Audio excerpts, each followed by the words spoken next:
It's Wednesday, January 25. In the headlines, Prime Minister Andrew Holness issues a statement regarding Stocks and Securities Limited. In business, RADA is now ISO certified. Regionally, we'll hear from Grenada, where the new sugar tax has been postponed. Internationally, New Zealand's Prime Minister sworn in. And in sports, we're on the pitch with cricket. This is the news on PBC Jamaica. I'm Simone Absalom Gale.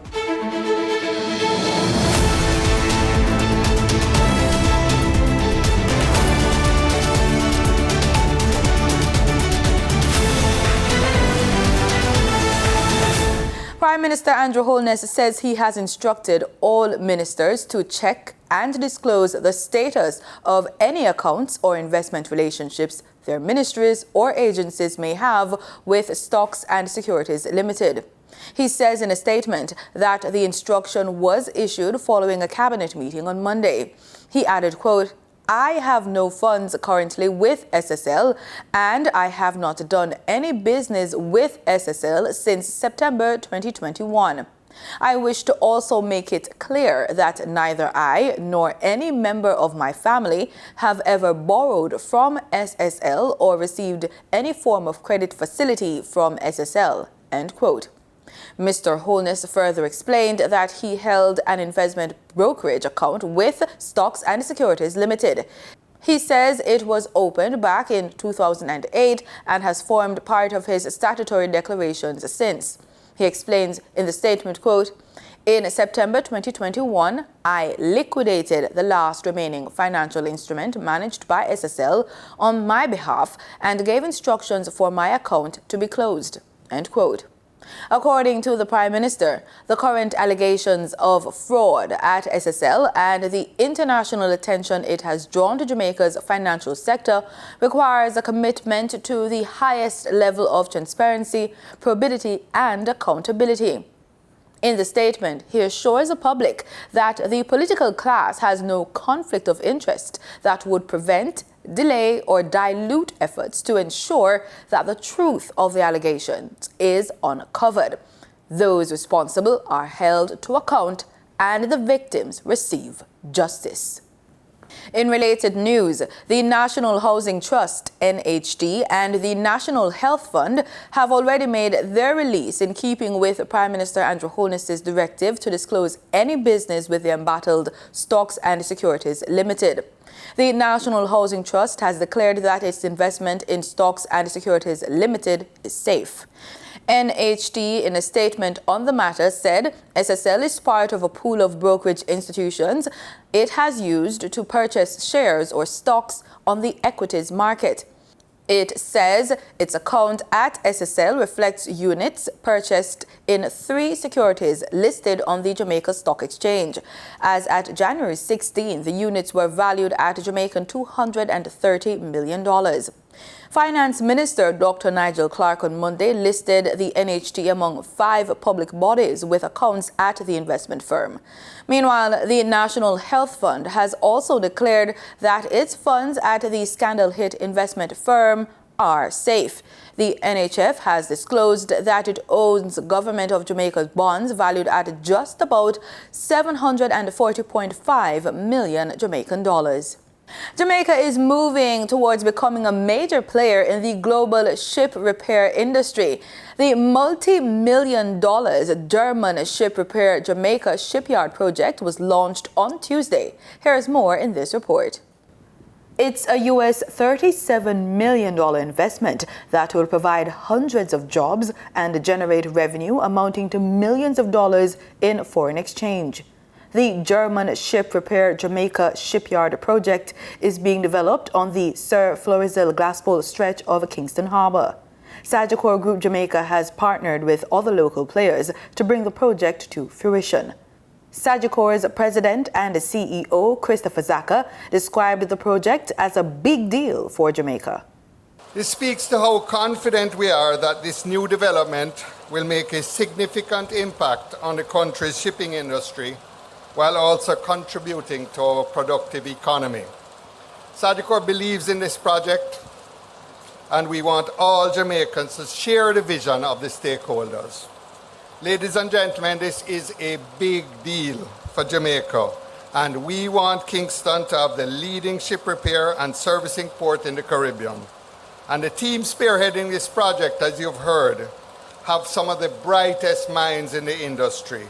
And I'm confident that we will achieve all that is planned and more. GRSJ's Chief Executive Officer, Colonel Martin Rickman, says the property itself contains 5 acres split into 2, which will be developed in phases. Phase 1, and of course Phase 2, which is the property to the left as you came in.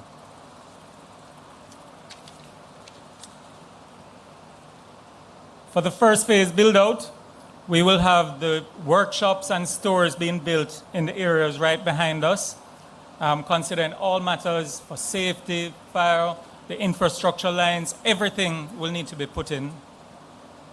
We're going to utilize the barge as a bridgeway to get to the much, much bigger floating dry dock.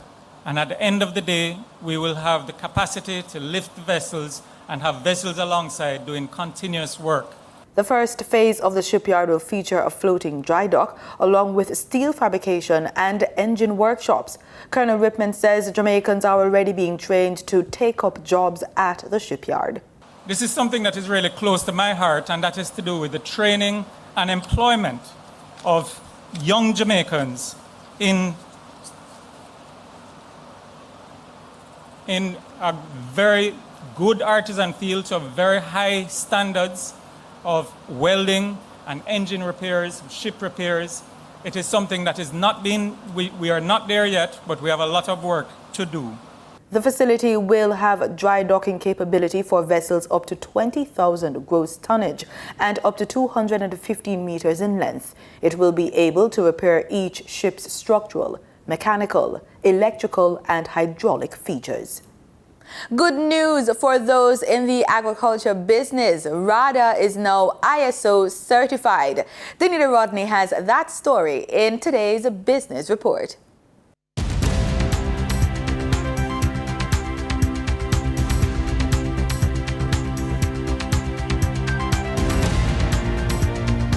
The Rural Agricultural Development Authority, RADA, is now ISO 2009 certified. The announcement was made on Tuesday, January 24 by Acting Chief Executive Officer Winston Simpson. Speaking to GIS think tank, Mr. Simpson explains what this certification means for RADA. Being certified at RADA means quality management systems. Quality management system is in place that utilize international best practices to standardize our processes and systems using the ISO 9001-2015 standard to ensure that we consistently deliver service that meets and exceeds our customers' expectations. In his statement, Mr. Simpson lists the core services that the ISO certification includes. The scope of RADA ISO 9001-2015 certification includes the following core services: design and development, project implementation, farm visits, farmers registration, distribution of farmer inputs, implementation of the production incentive program.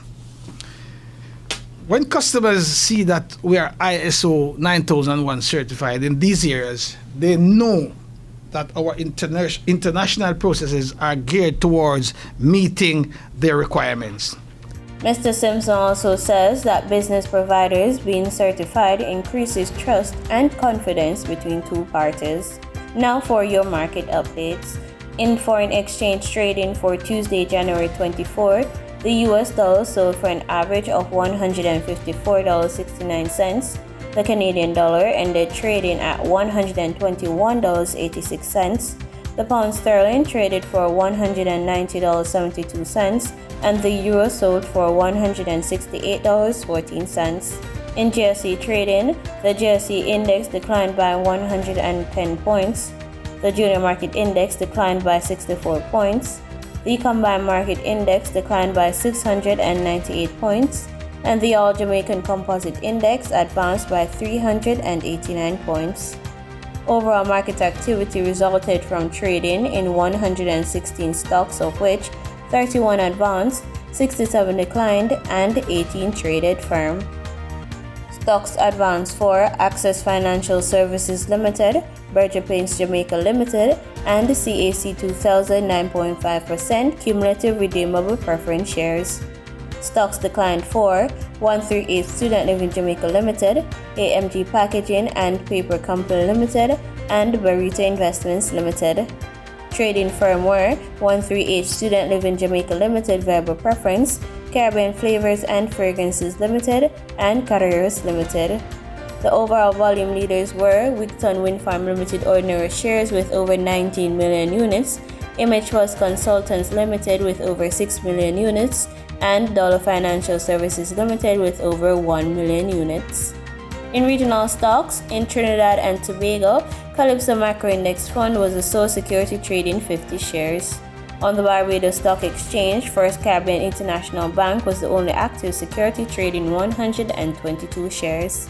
In regional business, the Trinidad and Tobago government on Tuesday welcomed the decision by the United States Treasury Department to grant a license to develop a major gas field located in Venezuelan territorial waters. The United States has granted approval to Trinidad and Tobago to develop the Dragon gas field located in Venezuelan waters. The announcement was made by Prime Minister Dr. Keith Rowley on Tuesday, who noted that this was as a result of a request from this country and followed several discussions with high-ranking officials in the U.S. in 2022.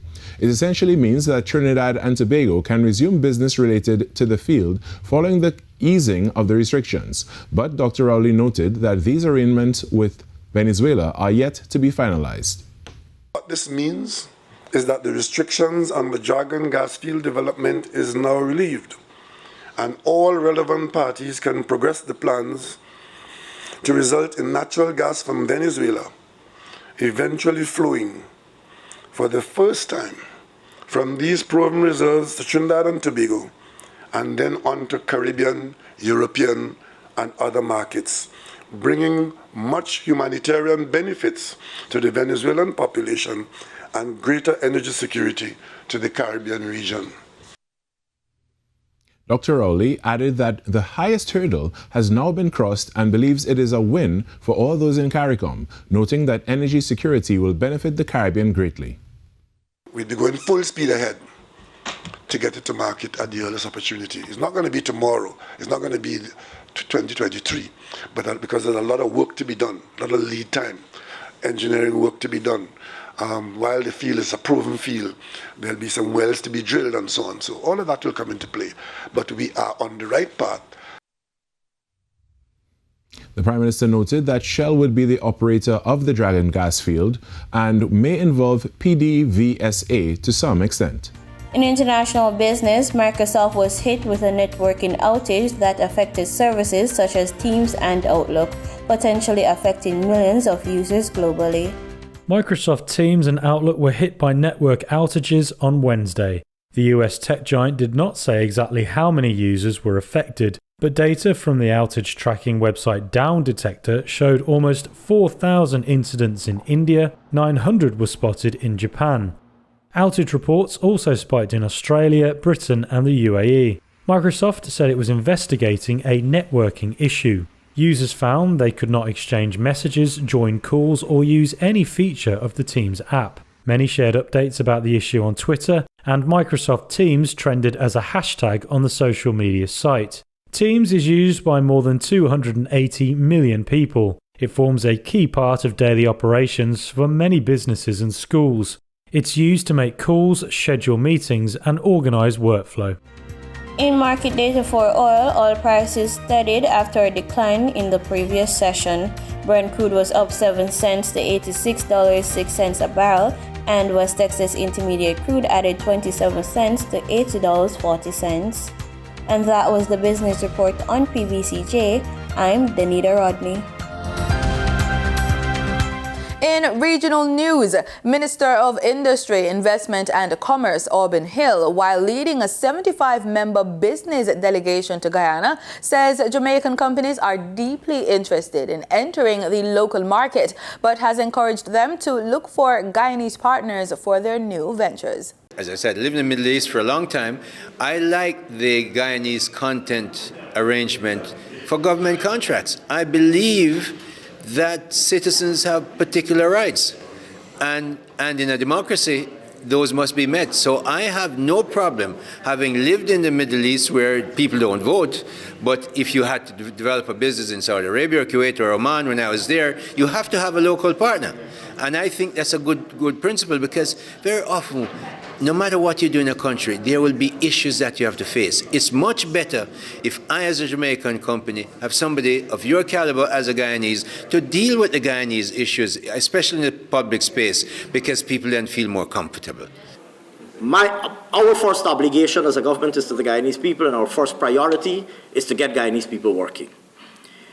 Where skills are needed that are not available in Guyana, we are certainly open to having, and we're receptive to having those skills come from elsewhere, where those skills are not available. In Grenada, the NDC administration has decided to push back the implementation of tax on sugar and added sugar carbonated drinks from February 1 to March 1.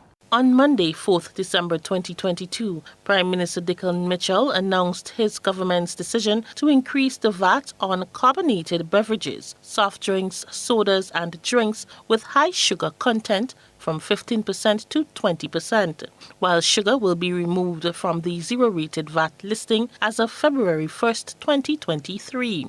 This date has now been pushed back, with the new date carded for March 1st, 2023.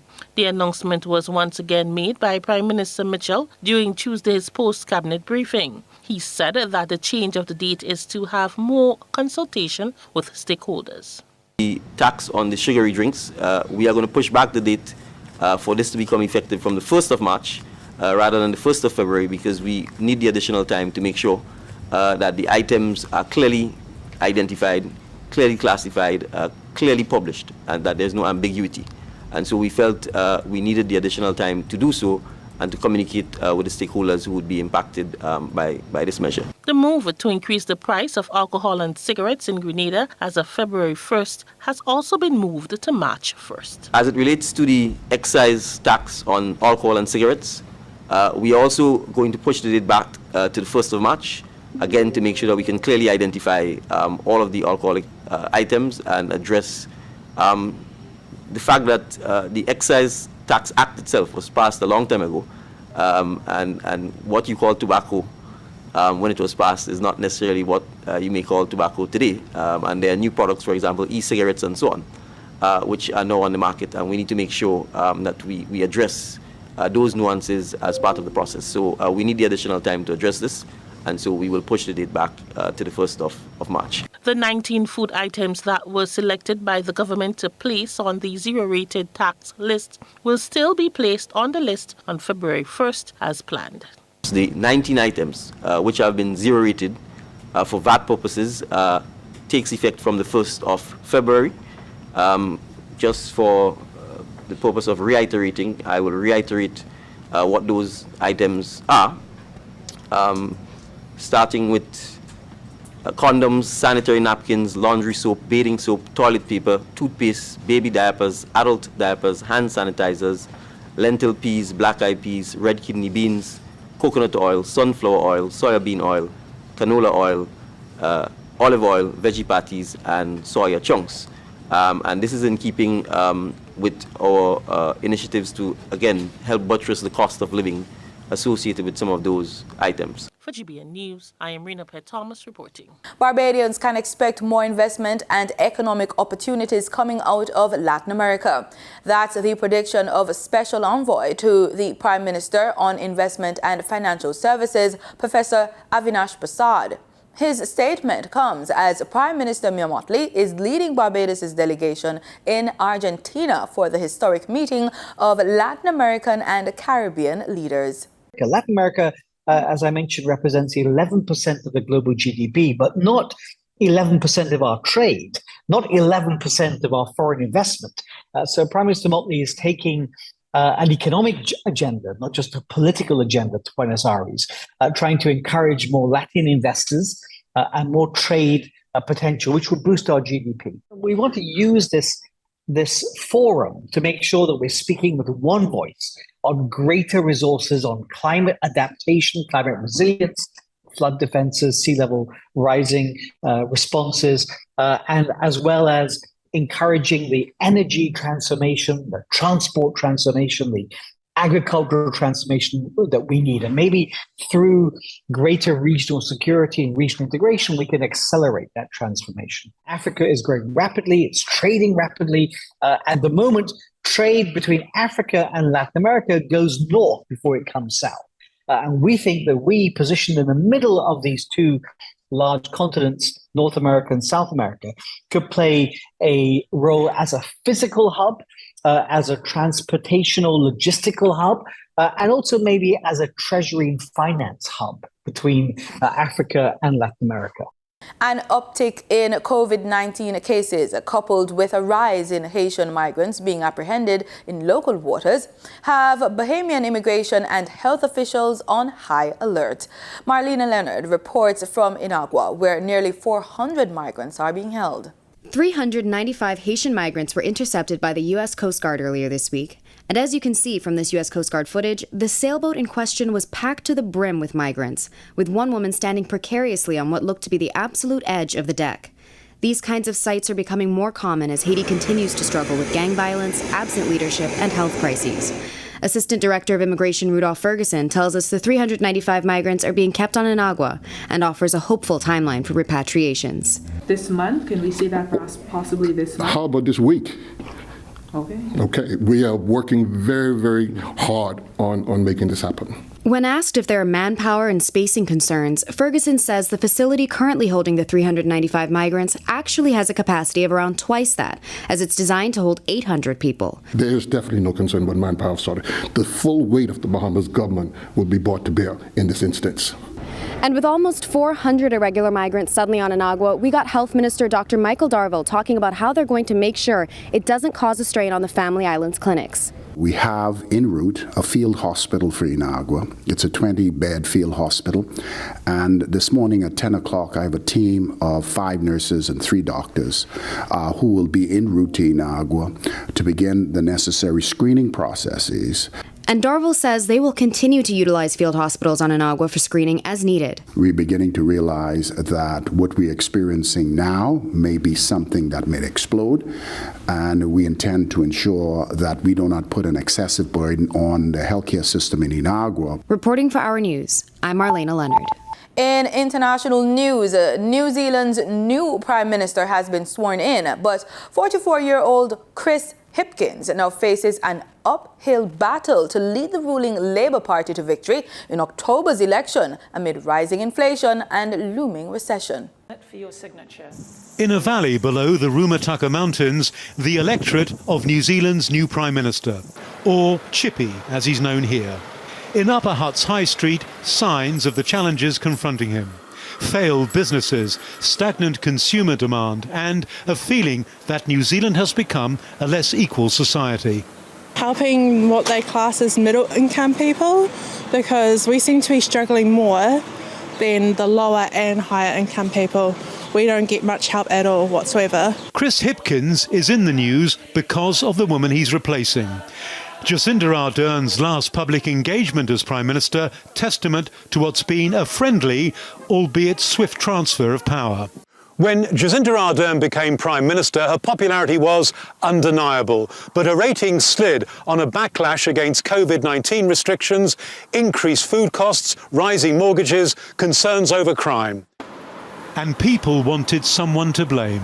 Yes, I think she did an absolute fabulous job over the COVID and the shootings and all that sort of thing, but she's just lost her mojo towards the end. I know what this job takes, and I know that I no longer have enough in the tank to do it justice. Last Thursday's announcement was one that few saw coming. An unusual acknowledgement from a world leader that she was burnt out. Vicious abuse. on the streets and online raised concerns over her safety. She's received death threats, and so's her child. Her replacement has called the abuse abhorrent. The next election will be in less than 9 months, which means Hipkins may not be in the job long, especially as opinion polls show Labour now training the Conservative opposition. Ardern is leaving office at a time of her choosing, although she'll remain an MP for 3 more months. And at 42, she still has plenty of time to ponder a new career and the one she's left. Thank you from the bottom of my heart for the greatest privilege of my life. Adrian Brown, Al Jazeera, Wellington.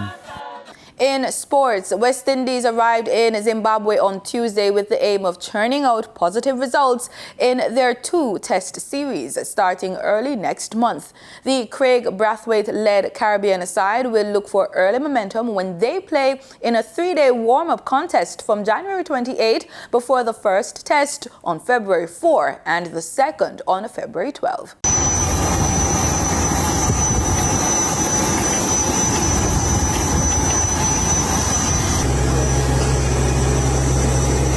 Touchdown in a Bulawayo.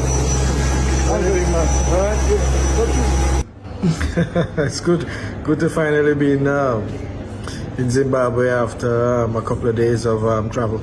We're very excited. This tour offers opportunities not only individually as players but as a team for us to regain a lot of confidence and to be at our best. I haven't really been there. Tomorrow we'll go and have a look around and see what things are like. But if we were to go off history and what would have happened in maybe the last 5 years, we'll probably figure that pace and spin will work equally well here. It should be good conditions for a batsman to score runs. Obviously, with application, we can, as we mentioned in a previous interview, that if we're able to apply ourselves, and play each situation as necessary, then we can look to post challenging totals, especially in our first innings, to have some control over the game, and as the game progresses, position ourselves in such a way that we come out with a positive result.